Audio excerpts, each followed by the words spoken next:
I flew to Paris with Jerry to pitch Tom in between setups while he was making Mission Impossible. And like all things Tom, I had like a 30-minute window. Was he on a wire while you were pitching it? Was he like hanging almost. upside No, down? actually, it was a pretty mellow day by Mission Impossible standards. I got 30 minutes of his time, and you know, I started with that kind of rooster storyline. Yeah. And as soon as I pitched that to him, I could see he went from kind of arms crossed. I'm going to have to figure out a way to thank Joe for coming, but tell him, you know, that this isn't going to happen. Enjoy I could Paris. see, yeah, enjoy Paris. Thanks for coming. As soon as I said that, I could see his mind start to turn, and he started seeing a way into this character.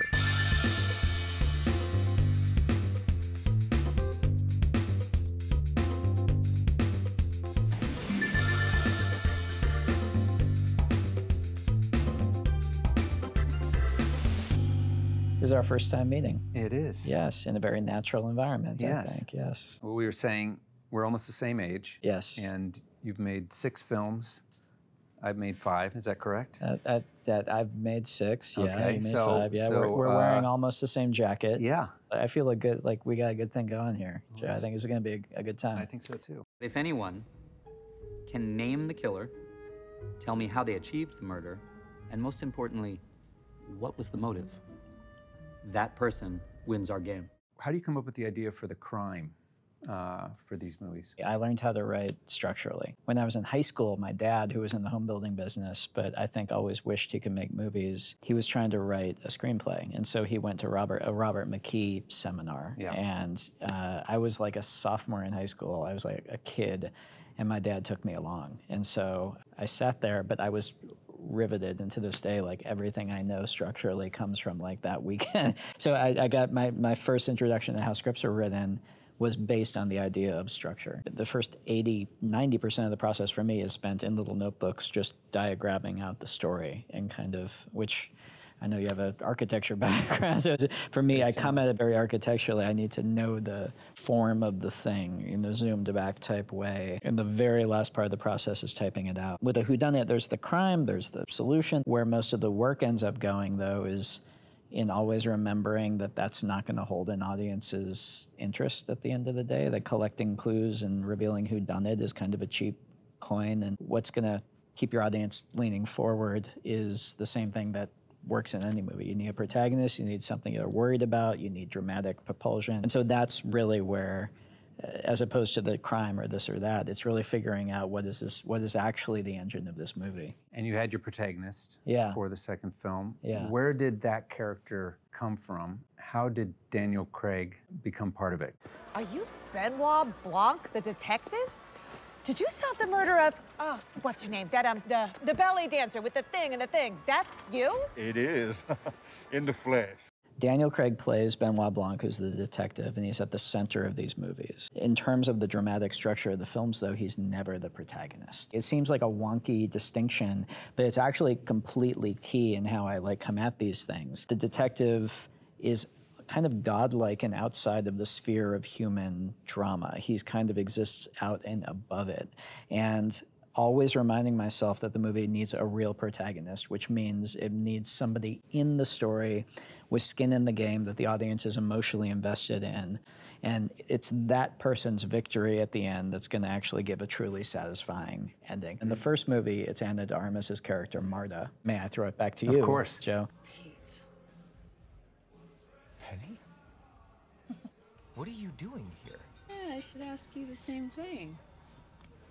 That is a long story. Just because it's such a iconic film for all of us, like growing up as a kid, what was like the entry point? Who first approached you, and what was your way into it to make it personal? My entry point was probably the same as yours, which was seeing it on the big screen in 1986. I was a child of the 80s, so distinct memories of seeing, you know, Raiders and E.T. and Top Gun and Back to the Future. Those are like touchstones in my childhood that I can remember those experiences. Top Gun was one of those films that kind of epitomized the big movie experience for me as a kid. Honestly, never really thought about doing it as a sequel, even after doing a movie with Tom Cruise, which has a lot of Top Gun elements in it. Now, when I go back and look at it, they sent me an early draft. I read it and had some immediate thoughts about what my approach would be. And knowing Tom, I knew that he would be reticent to go back to that character unless there was a real strong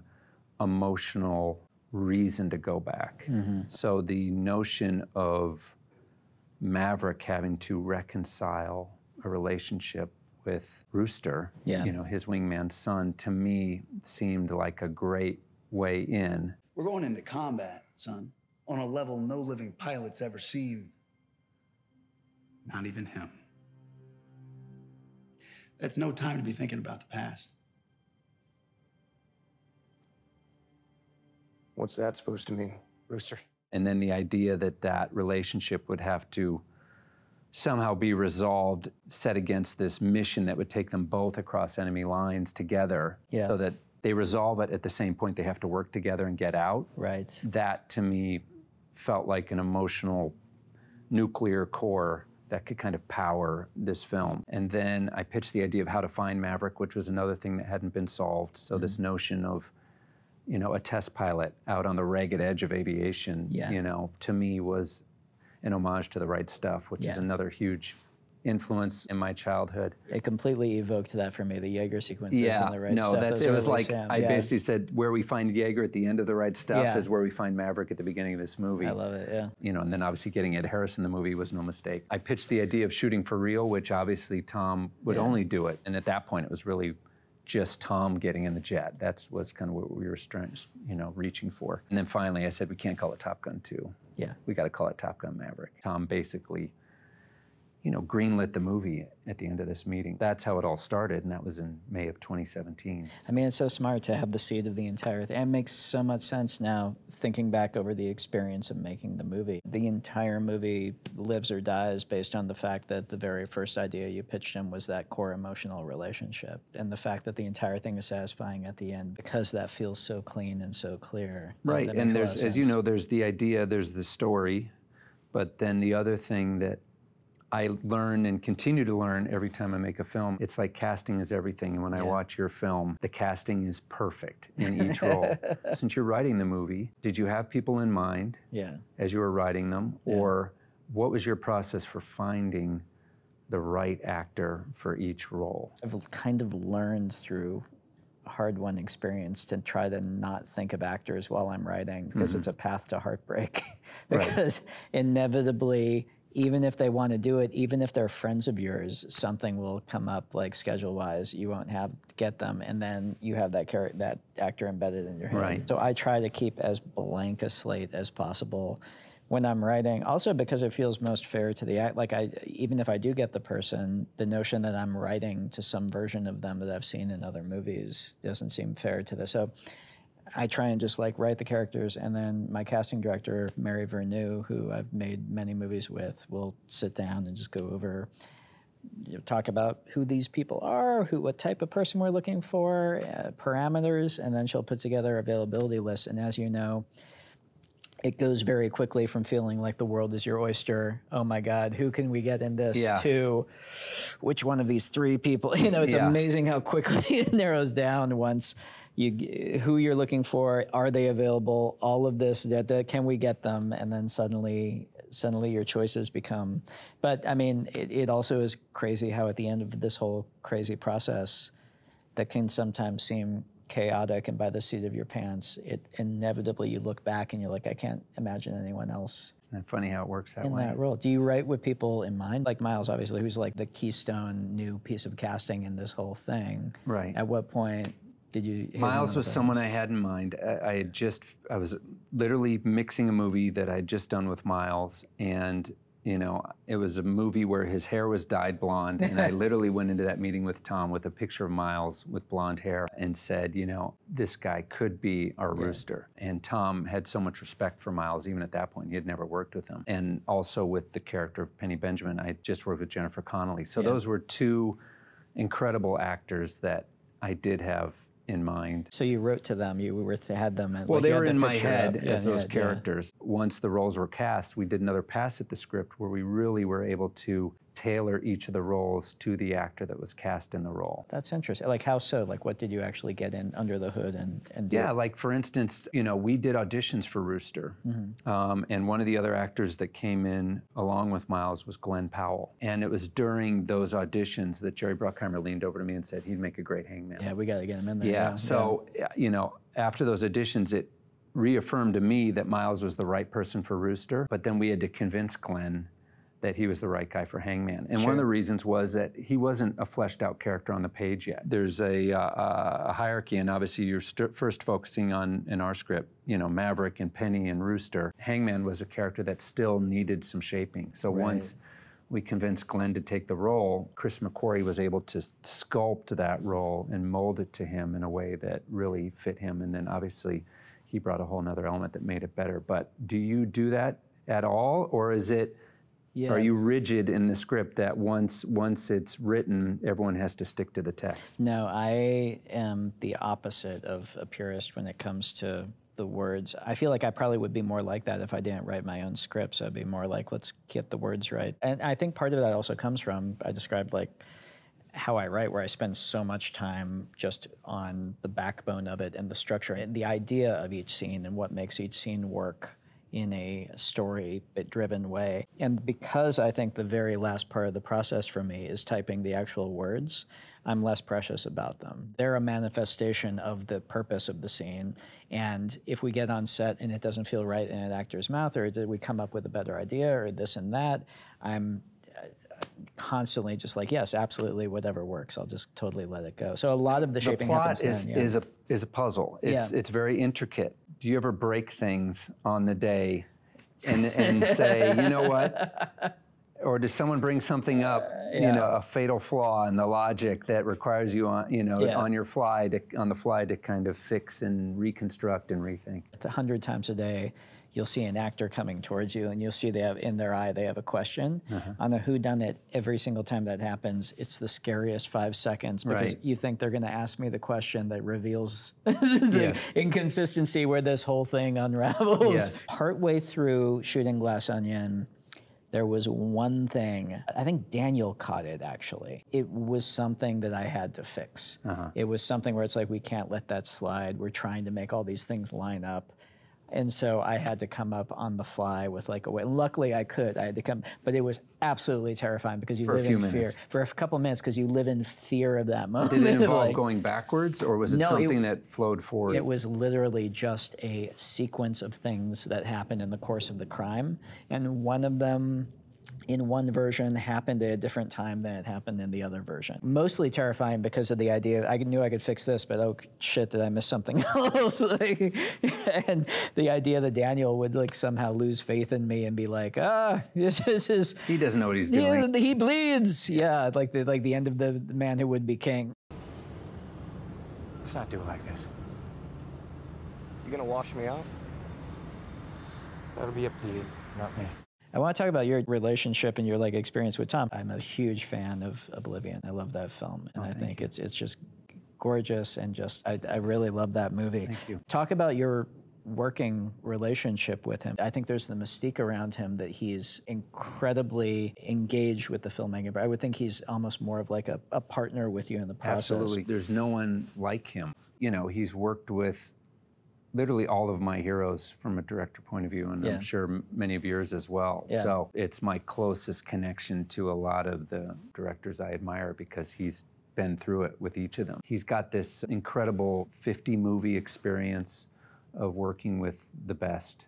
He's obviously an incredible actor. He knows every job on the set because he's so curious and was, as a young actor, you know, interested in learning every department's function. He approaches the film as a whole, not just from the point of view of his character. So every single day there is always a conversation, a very collaborative conversation where you're just pushing every scene, every shot, every idea in the film to its max. And, you know, Tom will say, I've made every mistake. I don't want to make those again. It's an incredible relationship for director. You know, Tom could direct if he wanted to, but he loves that collaboration. He loves the push and pull of that creative relationship. You get the sense that his endless, vibrant curiosity seems like such a rare thing. Somebody who's had that degree and extent of experience and still, it sounds like, shows up every single day on set,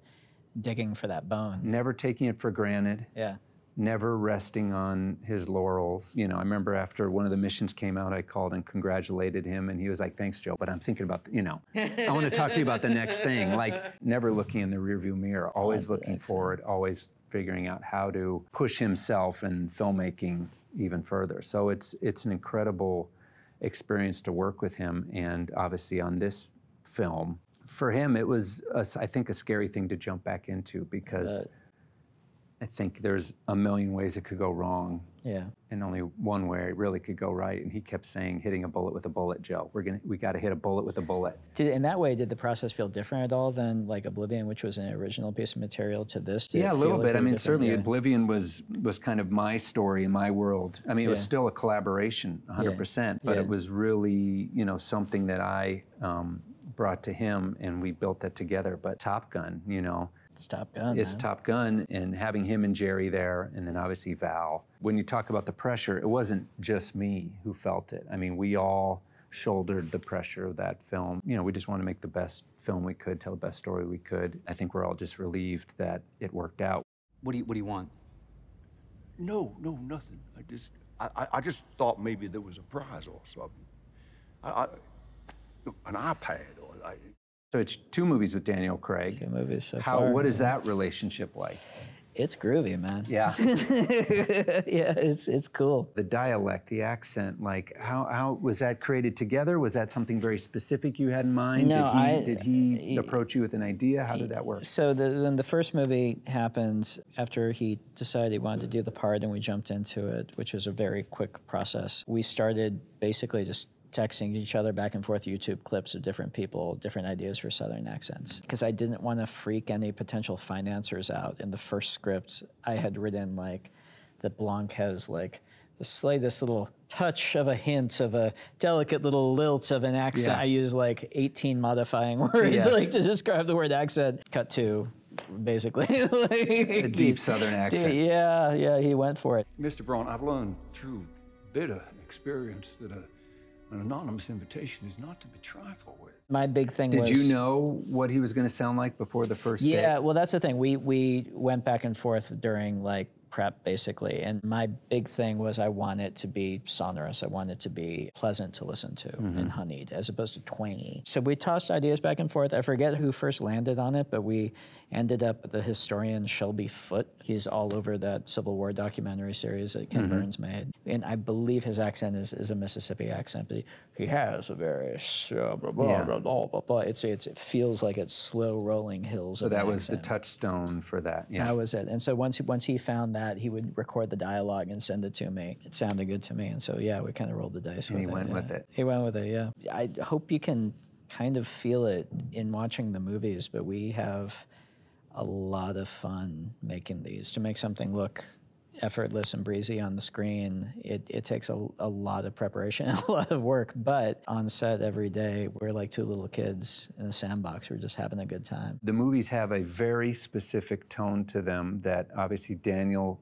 was dialed into from the first. How do you get each actor into their slot so that it's all going to fit together? And is there like a boot camp, you know, for Knives Out when the actors show up? Because it is a stylized tone. It is elevated. And you need everyone to be doing their version of that so that it all fits together. How do you get them all there? Even though this is kind of Glass Onion is the second movie, it's tonally very, very different than the first one, like kind of on purpose. The notion of each one of these is going to have be completely its own movie. Part of that is the tone. And for this one, given who and what it was about, it got a little more strange-lovey. It got a little bigger and a little broader. It wasn't like we knew exactly, like, okay, the tone from the first one was this, so this is what we're gunning for. It was just like any other movie where you kind of have to find it and click into it. What was the first scene you shot, just on the schedule? I'm curious where it started. This helped. It was when everyone first arrives on the dock to get on the boat. So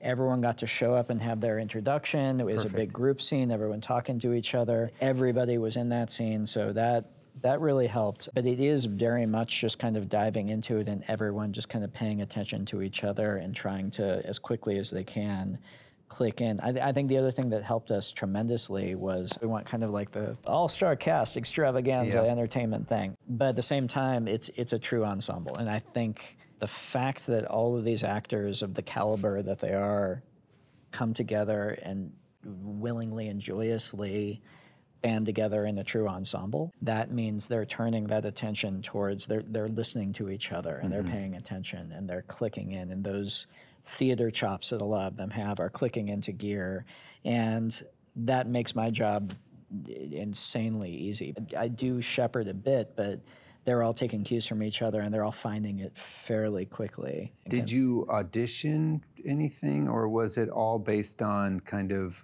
previous work in a meeting? No, I mean, it was a mixture, but there were some parts that we did readings for, because I don't write with actors in mind. It was just kind of trying to figure out who clicked in best for it, and also honestly because we were very lucky in that there was some of the parts just had several actors who I would give my left arm to be that were interested in them. So it was actually a process of sitting down and working with them and doing that horrible, tricky thing where any one of them could play the part and it would be amazing, but you can only cast one person in it. And so it's just trying to feel out, given everything else in the movie, what are the relative assets and how is this all going to click into place? You know? So it's tricky. I was going to ask about the Val Kilmer scene, which is an amazing scene. At what point in the writing did that scene come in there, and also just what was that day like on set, man? What can I do for you?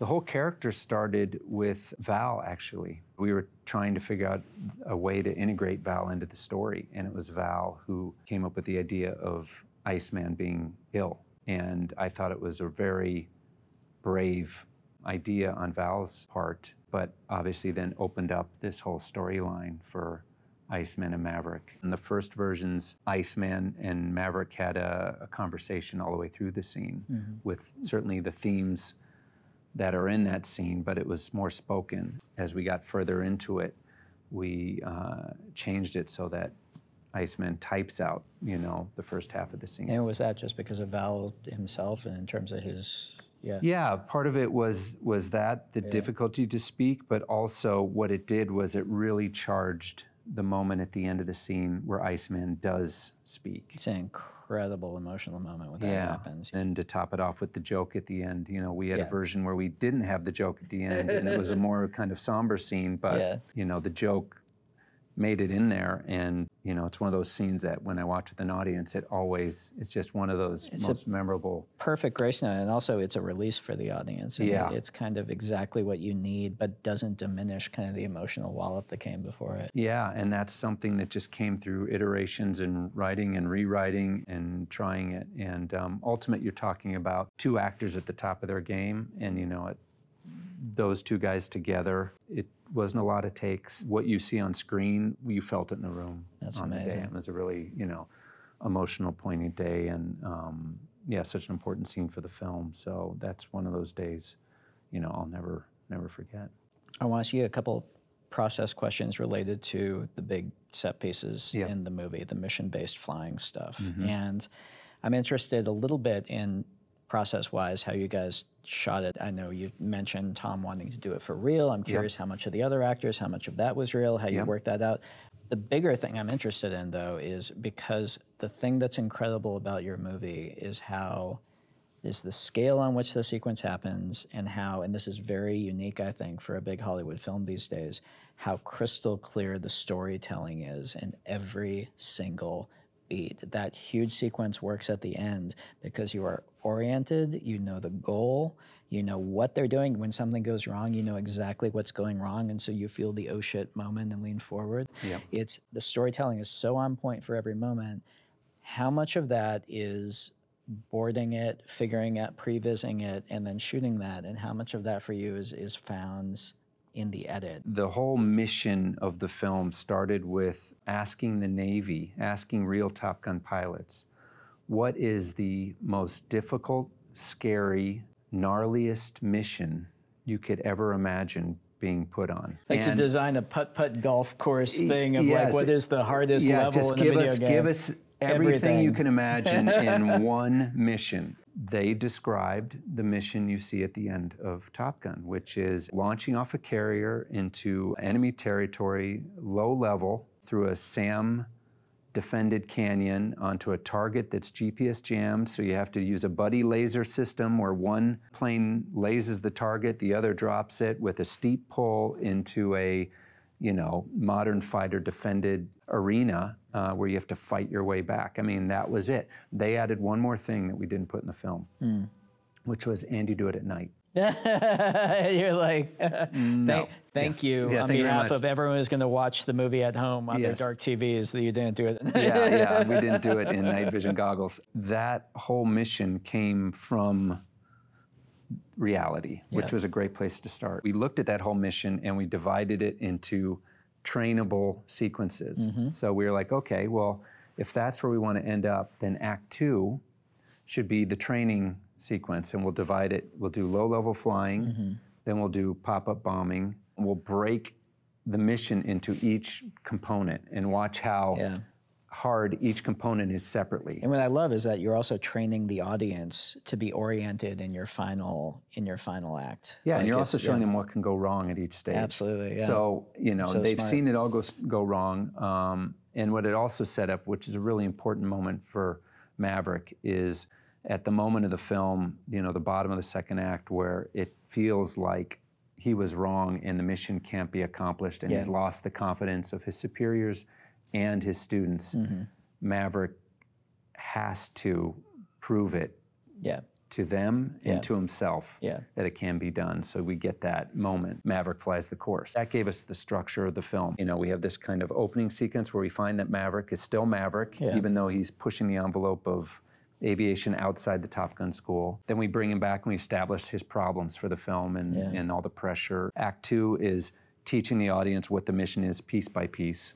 And then Act 3 is trying to put it all together. Chris McQuarrie has this thing of make your audience eat their broccoli first so they can enjoy dessert. That hammering of the mission over and over was something we put in the script so that, you know, the audience almost knew it ad nauseum. In fact, we almost did it again going to the third act, but you'll notice that Warlock's voiceover is kind of echoey over music and stuff. So you're kind of getting this subliminal repeat of the mission. That was important so that when you get to the third act, you can just sit back and enjoy it. Tell the audience what you're going to do it, tell the audience you did it. You know, we didn't have it all figured out the first time. That was a process of course, of kind of weaving it in and layering it in over and over until we felt like we got it right.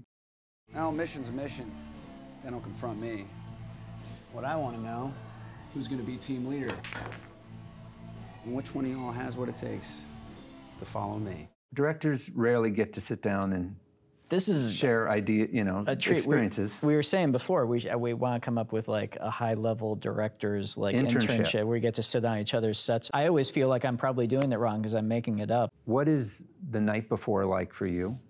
What are you working on the night before? And then what's your routine in the morning before you start shooting? Take me through, you know, from wrap to starting to shoot the next day. I'm a big storyboarder, so I will, before we even start on day one, I will have storyboarded out most of the movie. Do you storyboard, or do you work with someone, or do you chicken scratch and then have them translate? Chicken scratch, and if you could see my chicken scratch drawings, you would laugh. You would get up and walk off of this set, Joe, because you would say, I'm not dealing with a serious person.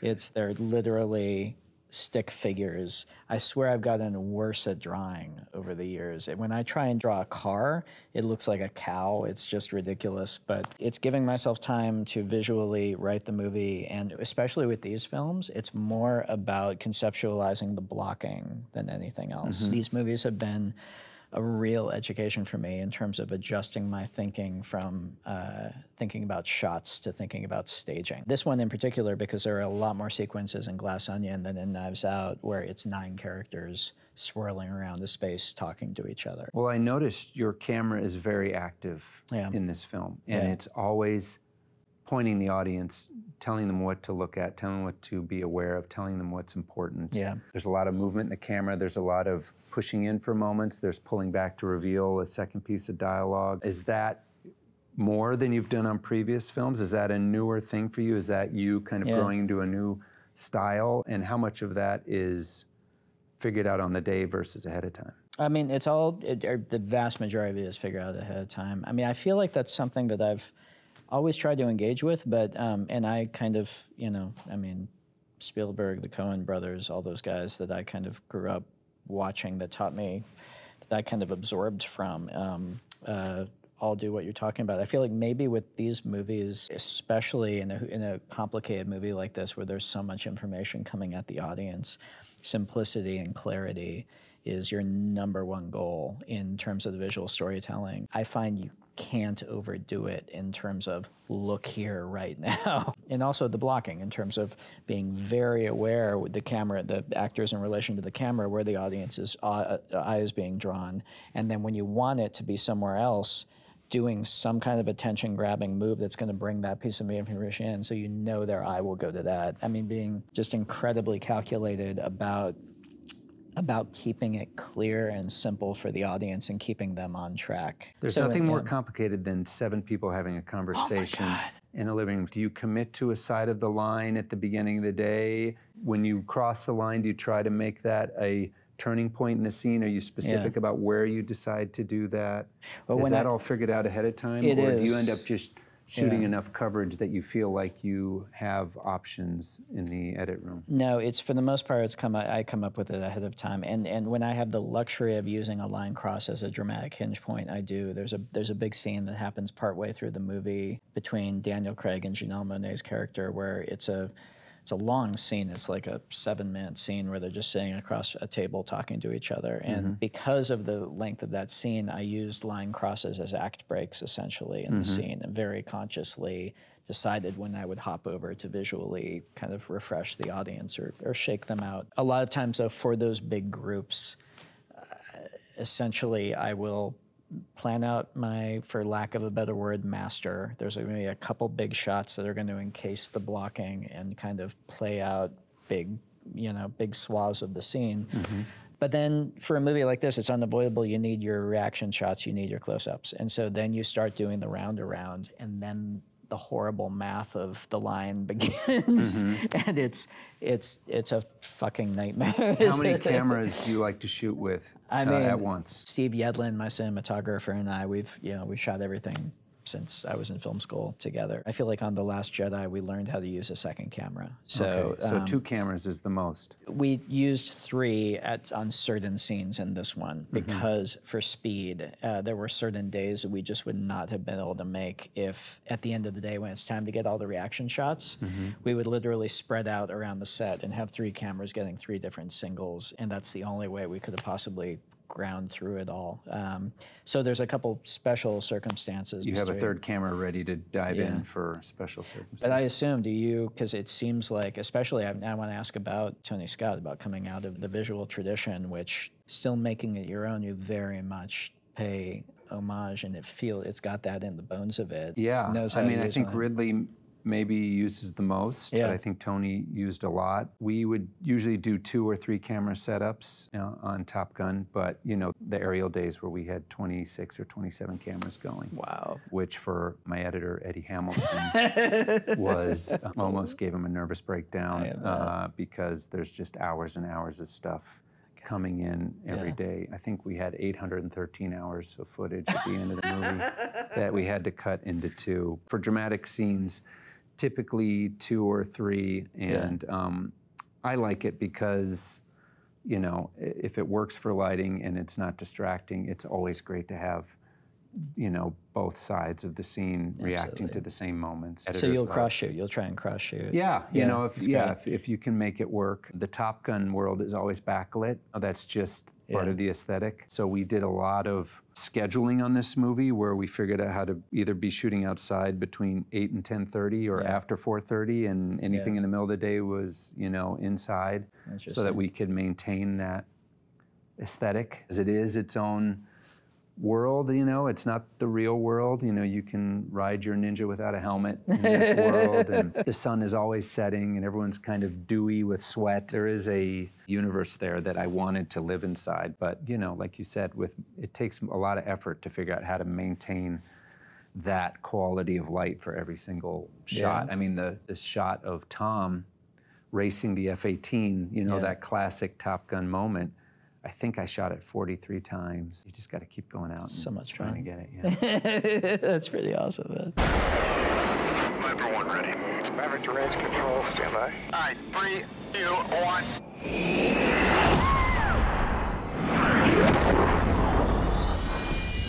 Theatrical versus streaming. Yeah. The first Knives Out made for the theaters.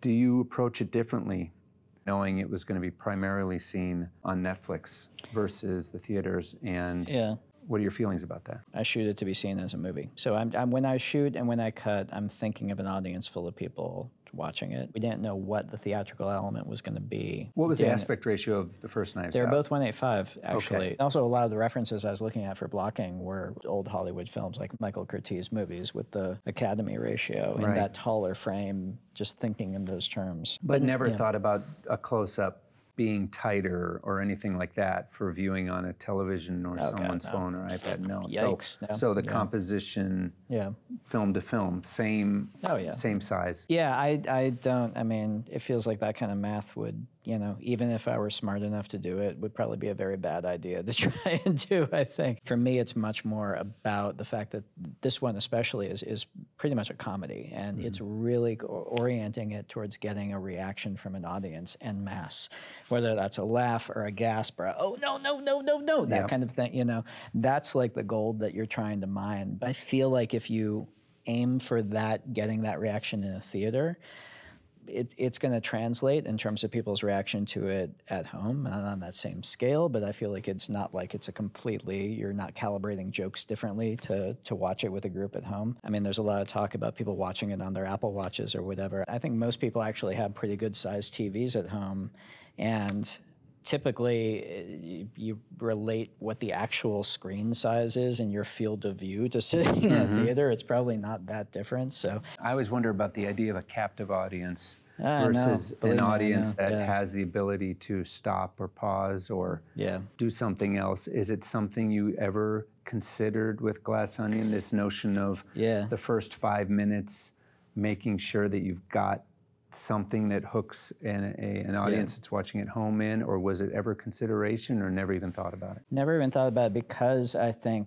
of the nature of these films, which is I want them to be Hitchcock playing the audience like a piano movies. That's always my goal with these. So I'm never thinking of anything else except how do I hook the audience in from the first moment, and how do I keep them hooked in. There's no calculation in terms of how much leeway do I have with their attention before I lose them. That's largely just a product of the creative aim of these films. That's part of the challenge that I enjoy with them with these, is how much can I keep the audience, like, you know, grab them and actually hold them up to the screen. And testing a movie. Do you like to test your films, and did you test them either of these movies, and was it a different testing process? We did, I think, 2 or 3 proper test screenings where we took it down to a theater in Orange County, blind recruited. People don't know what they're showing up for.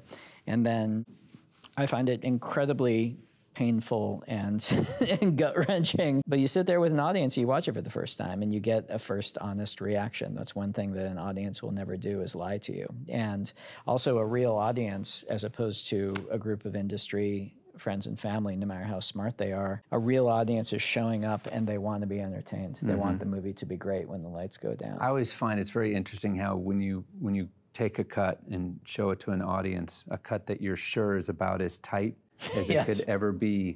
Just sitting in a room with 300 people and watching your film, you instantly find 10 minutes that you can cut out right away. And that right there is gold. Even if you don't read one card or listen to one thing, you always come out of that first screening with ideas, and you can just feel it.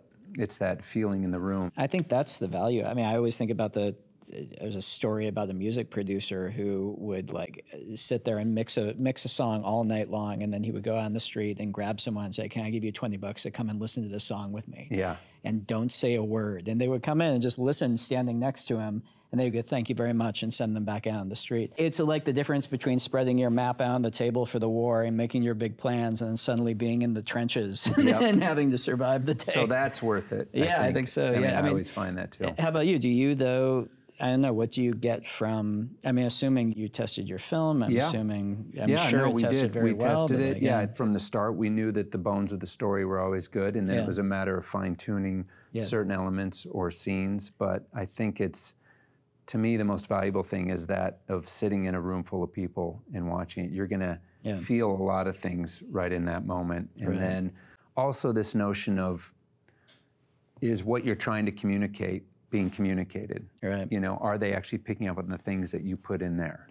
And sometimes it is, and sometimes it isn't. So just being, ruthless with yourself about, is this point getting across, or do I have to hit it a little harder on the head? It is one of the more brutal aspects of being a director, is sitting there, during the focus group and hear people pick apart things. The movie's perfect till you have to show it to people. Yeah, exactly. Once you learn how to interpret that and how to, work with it, I think it's a great tool. I'm still learning, Joe. I'm me still too. learning. Every movie, In terms of where theatrical's headed, none of us know where any of this is headed. I think it changes it's changing so quickly, and the examples and what people can point at as successful or not successful ideas is changing all the time. I'm right now of the mind that there are certain movies that are suited, I think, to a streaming world, and there are movies that I think demand to be seen on the big screen. The one thing I know for sure is when a studio puts a movie in theaters, it has to be a full commitment. They have to go all in.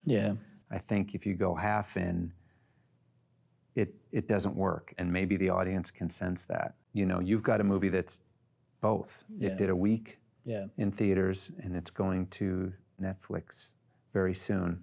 How has that experience been for you, and how would you like your movies to be shown in the future? The experience has been great.